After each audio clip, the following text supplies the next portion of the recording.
அப்புறம் இப்ப வீரவசனம் பேசிட்டு இருக்கிறாங்க பாருங்க, சினிமால பேசிட்டு இருக்குது ஸ்டாலின் சார் எல்லாம்.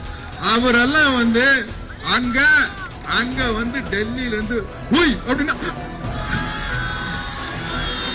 யாரோ எனக்கு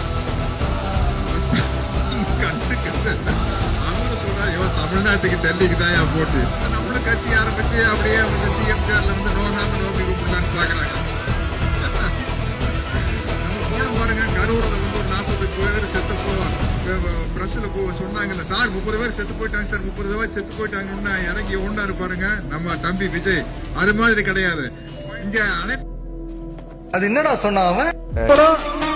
எனக்கு வந்து தம்பி விஜயோட பாட்டுகளை பாக்குறதுக்கு தான் ரொம்ப ஒரே பக்கம் ஃப்ராடு, பொய் சொல்ற ஃப்ராடு பசங்களா இருக்காங்க.